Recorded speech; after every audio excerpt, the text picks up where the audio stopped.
on where we're at with the funding. And one of the biggest issues is really if you don't spend the money timely, then you start running into some issues. And so we're really looking at the percentage of money that we carry over from year to year and how fast we get it off the books, and that way it doesn't jeopardize future funding allocation rounds. And so the 2021 funding allocations, we had program administration 15%, Sutter Homeless Consortium at $54,000, the Yuba City PD with the homeless services, and Troy Koski's help is $41,000.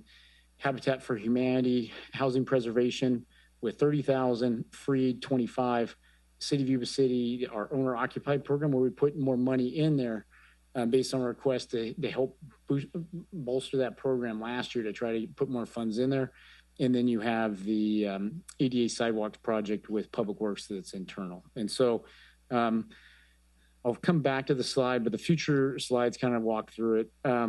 Approximately 17.5, let me do it this way so everybody can see. So here's where we're at. The program administration, the maximum is 20%. This really pays for our staff time to administer it. Realistically, I would say maybe we're too efficient, but we're efficient with it. And so really, I've just spent the money from last year. And so we haven't touched any of this yet. And really what that does is it's going to leave me some money for including in next year's allocation. And so right now, a lot of that money is there. And I don't have, based on staffing and where I'm at, I anticipate having almost all of that when we go to allocate for next year. Yuba-Sutter Homeless Consortium, they've spent their money. They're always a good partner, and they've worked with all of their sub-partners to expend that money. So that money has been used, and it's been helpful. They've reported back. They've helped 342 people with homeless assistance through the program. And then with the City of Yuba City Police Department, just with the rough estimate that 100 or so people have been helped. I would say that more than that, but conservatively, what we've reported is that 97 people have been aided for homeless services by Mr. Koski with the amount of that money. And so for direct auditable services. And then you have Habitat for Humanity. They have their ongoing programs where Habitat has Habitat here. They do a great job.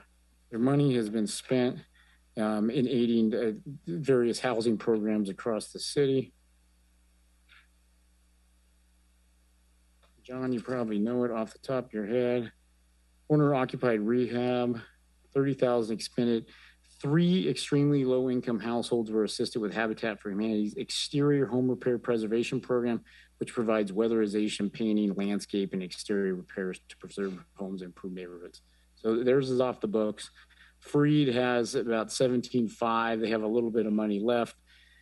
Owner-occupied housing program, that still remains. That money has been technically spent through this funding report because we've put it into our housing program, but we haven't spent the money through the housing program. And then the sidewalks, that's a big, that's a project, internal project. There's been about $60,000 of that money spent, with a good portion of that needing to be spent, but also with this year's allocation, it will be combined together. Usually with that project, the time to do the design, construction, implementation, it's a large project and we get a lot of money off all at once, but the way the construction and the payment of that, it usually comes off one big lump sum. So we're carrying a little bit of money on the books for that still. Here's what I just said. And a couple other notable items with the CDBG CV, so COVID-related funding that that was allocated previously. $34,000. Playzium has used their money and the city's reimbursed them. The City of Yuba City Fire Department PPE equipment has been purchased and they're completed that application. And then REST is also expended the $10,000 we allocated for them. So the city is required to solicit feedback as discussed. The 15-day public comment period technically ends September 24th. If any comments are received, in addition to tonight, we put it in the document and then when we submit it to HUD. So with that, I recommend we conduct a public hearing, the council conduct a public hearing, and then you approve the 21 CAPER and adopt a resolution authorizing staff to submit all necessary documents to the U.S. Department of Housing and Urban Development. All righty. Thank you, sir. Is there any questions from the council before we open the public hearing? Okay, seeing none. The public hearing number 1 on the 2021 CDBG Consolidated Annual Performance and Evaluation Report is now open. If there are any members of the public who would like to address the council on this issue, please provide your statement via public comment and state your name and address for the record.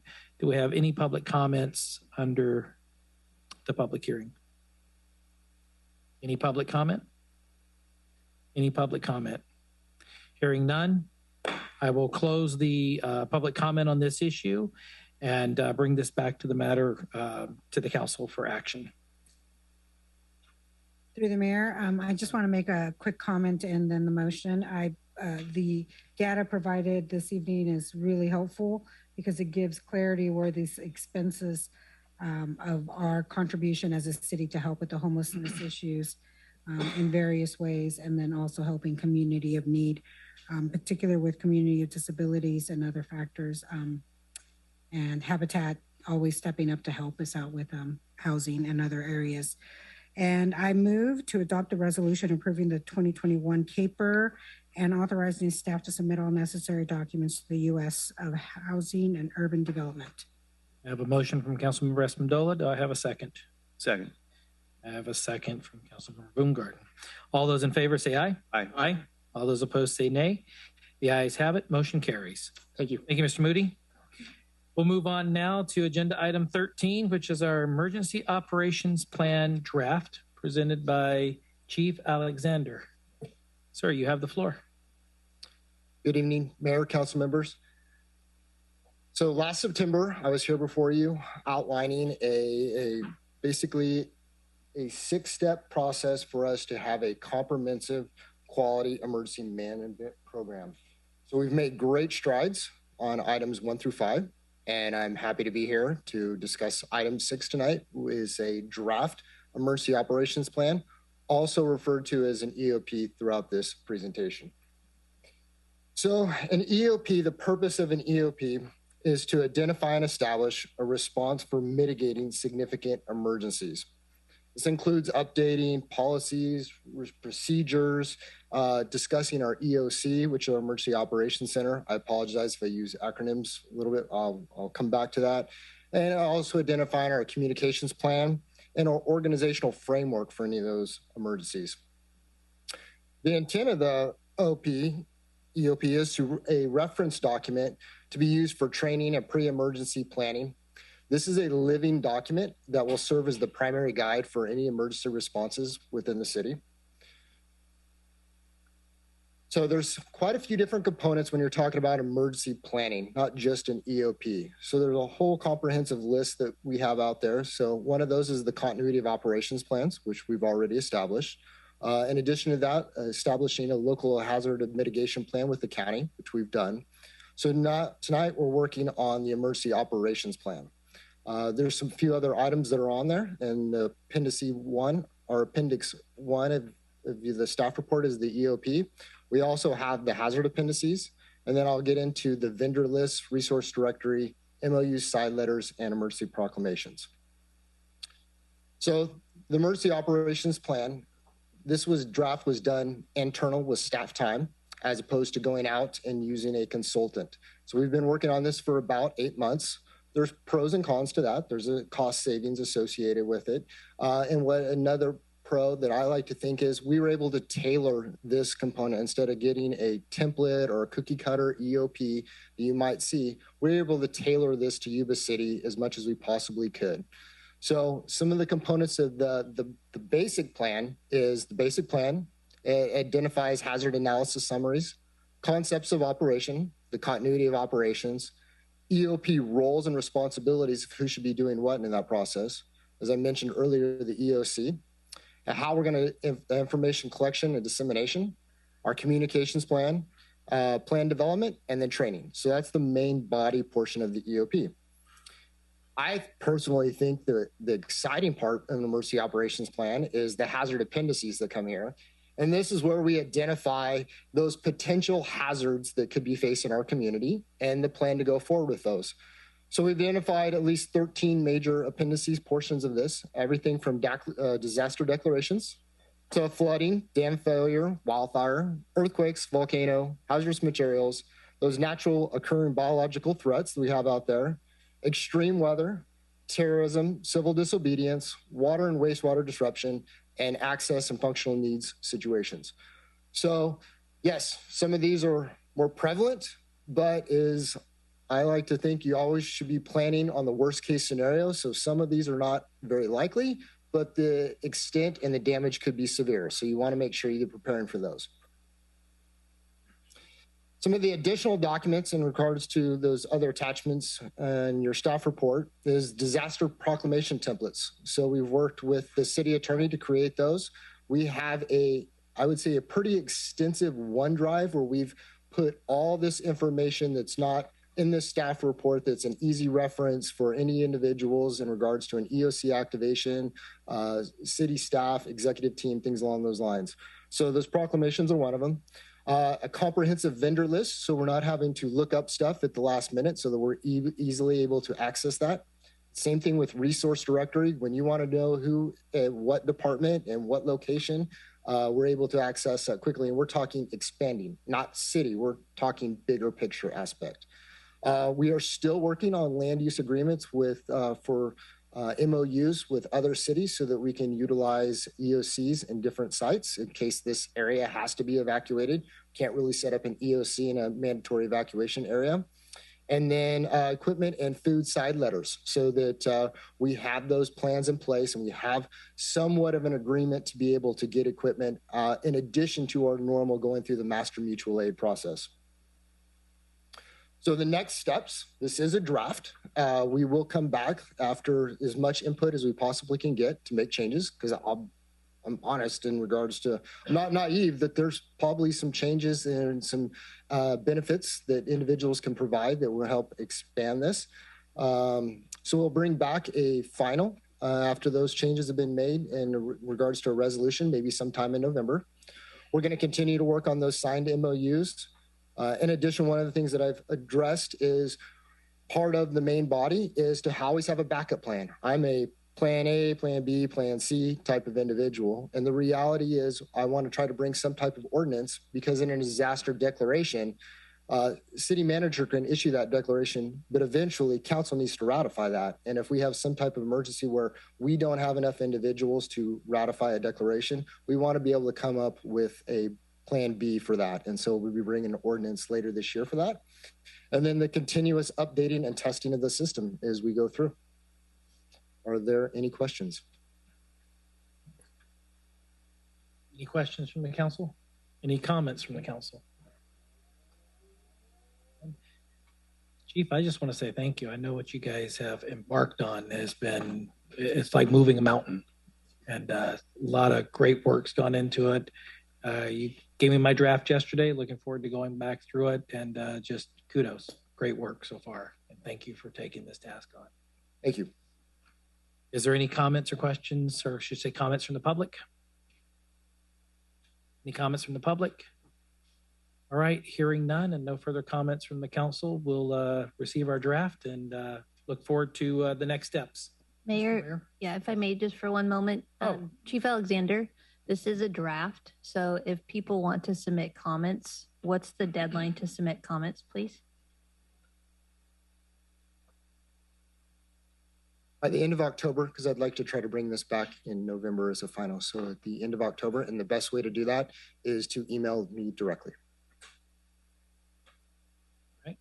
Mr. Chaffin. Thank you, Mr. Mayor. If I could just briefly go back in time to the beginning of 2020.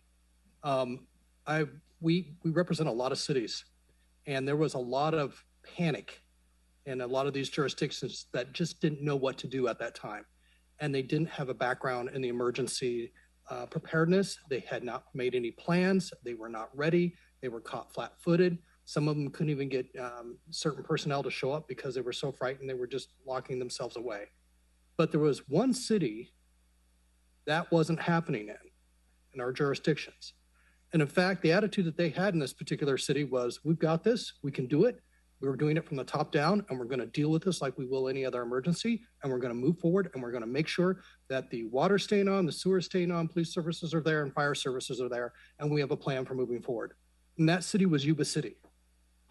And out of all the cities that we've represented, this city by far was the gold standard. And it was because of the personnel involved, it was because of leadership involved, and it was because they were planning. And they shared their plans with other cities. Chief Alexander, for example, shared a lot of the plans that he had drafted up so they could be used by other cities because they had no plan and they had no idea what they were doing. And I just wanted to give a shout out to everyone, including the city manager at the time, which just happened to be Diana Langley, on the way down to the chiefs and everyone else who was there, even including the people down at the wastewater treatment plants and the water, making sure our water on and everything. The way that this city responded was definitely the gold standard. And by the way, provided stability in places that you would not even imagine it being providing stability. So I just wanted to briefly talk to you about that because this EOP is an amazing thing. It's very rare that cities go through the effort of actually going through the exercise of doing things right. And this particular EOP was a real effort by the chief and the other, and both chiefs, I should say, to get things right for the city. And I very rarely talk about policy issues, but I just wanted to give a shout out to your team here because it was simply amazing what they did. Thank you. Thank you, Mr. Chapman. And I think we can sum it up in 2 words to the team that we have, rock stars, as they are. And so thank you. And I think that's the sentiment out of all 5 of us up here. So, all right, anything else before I move on? All right. Then we will move on to agenda item 14, which is future agenda items. Is there anything the council wants to bring up at a future meeting? Okay.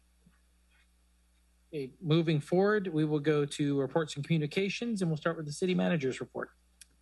So I just want to say while John Nicoletti's here in the office, in the council chambers, been very appreciative of the meetings that we've been having with Habitat for Humanity on various opportunities for affordable housing projects within Yuba City. And it's exciting, some of the projects that we're talking about. So I just want to thank Habitat, John, for the efforts there. We appreciate the ongoing conversations. And then also this last weekend, Blue Zones Project had their kickoff, and it was a weekend full of events. And thank you to the Boyers for being there to represent the city. But it was a really good, I attended the kickoff on Saturday, and the keynote speaker was very good, just talking about how Blue Zones came together. And, you know, it's exciting to see because this is a multi-year plan for the Yuba-Sutter community, and it's going to have measurable goals and metrics put in place. And so it's exciting to see the opportunities that could and the impact that could have on our community in terms of the health of the community. So I encourage you all to, in the community, to get involved. And then on October 12th at 6 p.m. at the Tea Garden House, we are going to have a homeless liaison officer meet and greet that will not only include our officer Troy Koski, but also Deputy Andre Lacan from the Sutter County Sheriff. And so we're hoping that the public, the business community will attend and meet our homeless liaison officers. And we'll talk about some resources that the city will have available to businesses. So thank you. All right, bring it back to council reports. Councilmember Espandola. Thank you, Mayor. I have a nice surprise. I have nothing to report. I've been busy with other things, and give the floor up to all of you gentlemen. Thank you. All right, Councilmember Harris. Well, I'm not much different. I was on vacation for a good portion of the last 2 weeks, and however, I did have the opportunity to attend the League of California Cities Conference down in Long Beach. As always, had some good takeaways from there, met some good people, continued relationships and the networking opportunities that environment provides, and definitely was worth the time. And of course, with two of my fellow colleagues, attended Mr. D'Arbain's funeral services, which was very impressive. I learned a lot more about the man that I'd never heard before. And it's definitely a loss to the community for his passing.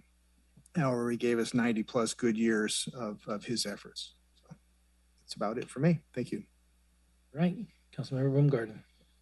Right, thank you, Mayor. Had the opportunity to attend a lot of meetings substituting for my colleagues. Government Affairs Committee meeting with the Chamber, a presentation on Sutter's Measure A by County Administrator Steve Smith, and a other presentation by the Chamber's lobbyist who went over a lot of the pending legislation out there.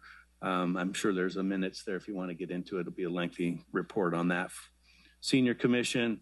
I always enjoy my time at the Senior Commission. They all, I tell you what, you talk about an engaged group, and I'm going to mention it again.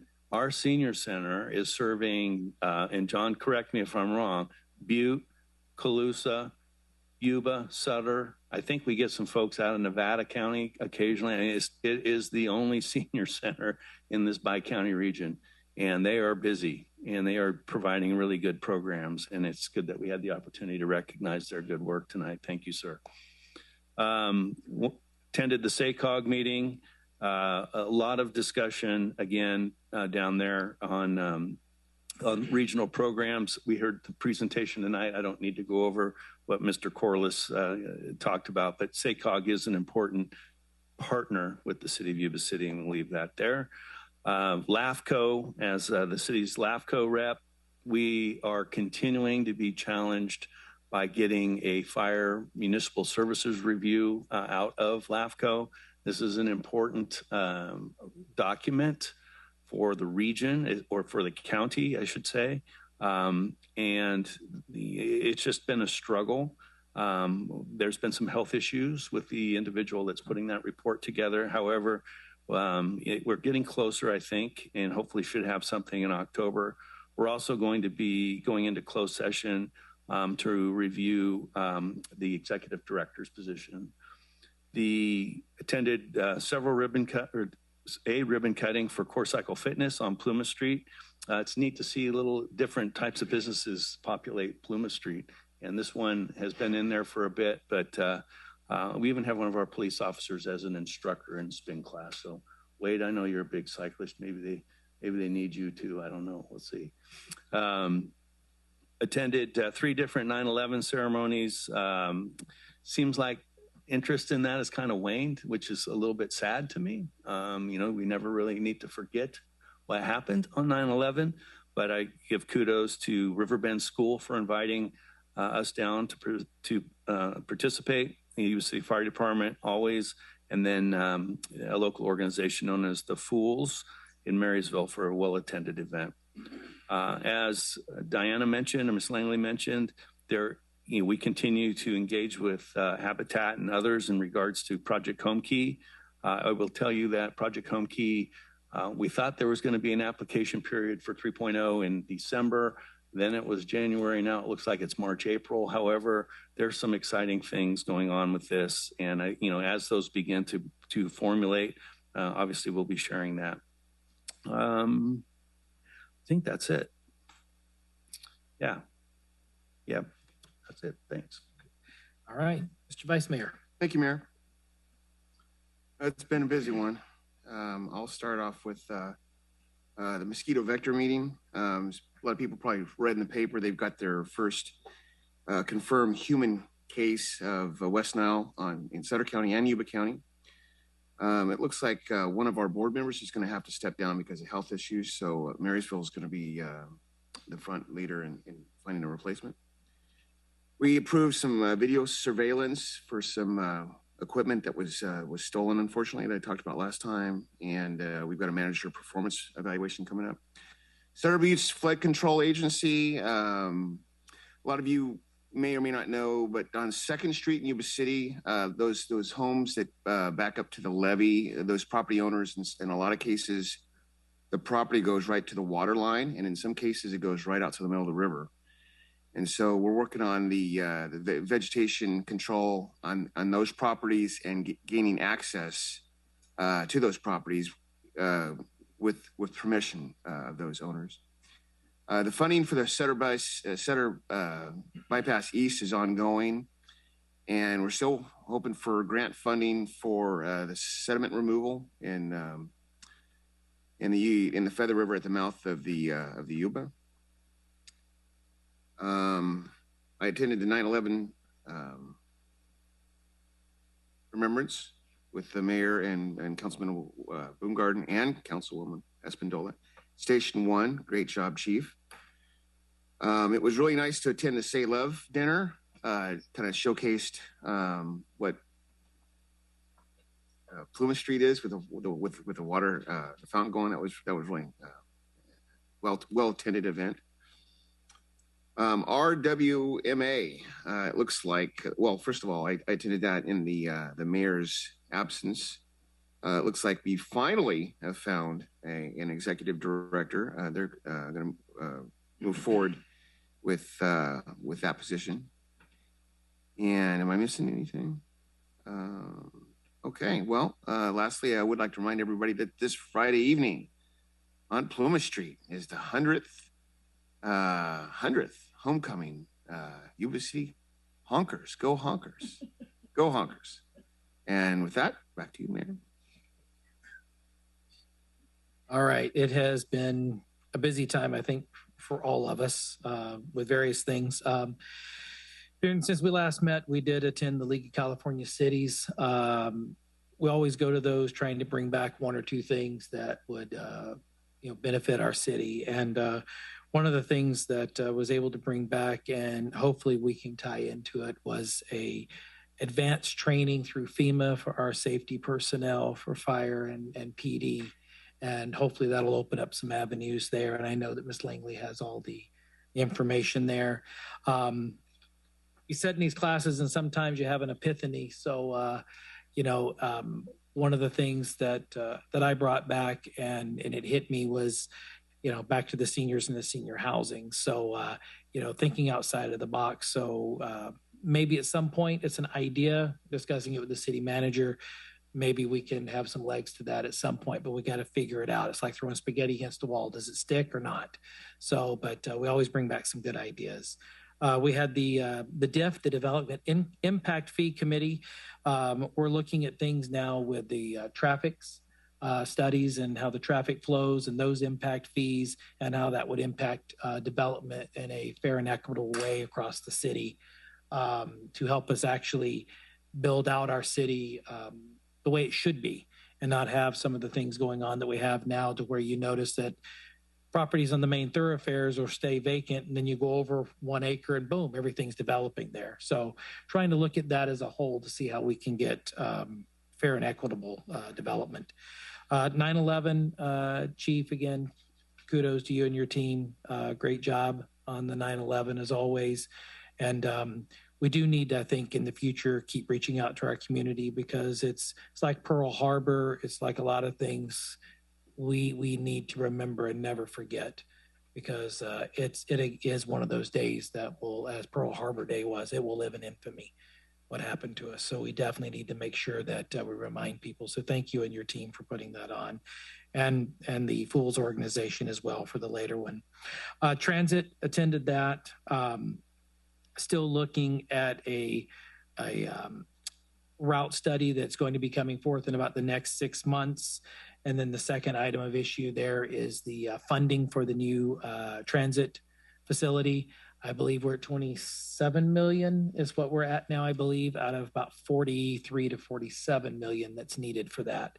So you're going to start seeing some things being implemented, because Caltrans is going to be doing the road work coming into Marysville, and it will have an impact on the transit facility. So starting to look at things there. Last week for me everything was rodeo, and hats off to the Rosser family and the Flying U for keeping part of our heritage alive and putting that on here in our community. We can't remember again where we came from. and that's part of the Western lifestyle.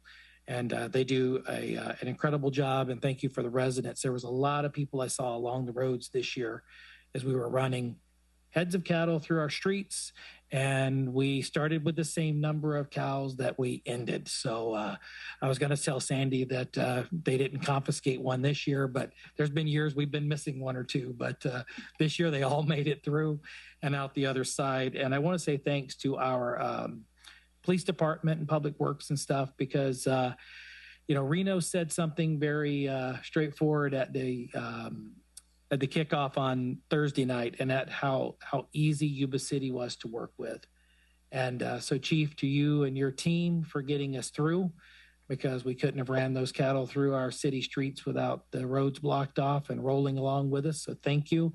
And to our public works and such for cleaning up, as I'm just going to call it as it is, all the political promises on the ground as we made it through the city. I'm sure there was a lot left. So you got it. And last but not least was, as Councilmember Harris said, had the honor of presenting a joint proclamation between the county and the city to the Baines family in recognition of all the accomplishments of Mr. Dedar Baines. And wow, what an influence as you sat there and watched what he's done, not only for our city and our town, but the Sikh community as a whole, California. I mean, it really was wide reaching, I guess is the word I'm looking for. And so with that, I had the privilege of presenting. So I think that sums it up. If there's nothing else that we have, then we will call this meeting adjourned.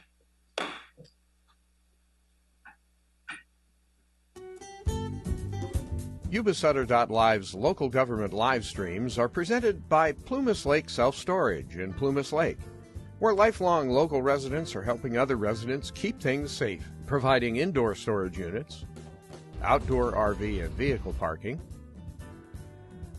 moving supplies, and Penske truck rentals. Details at plumaslakeselfstorage.com.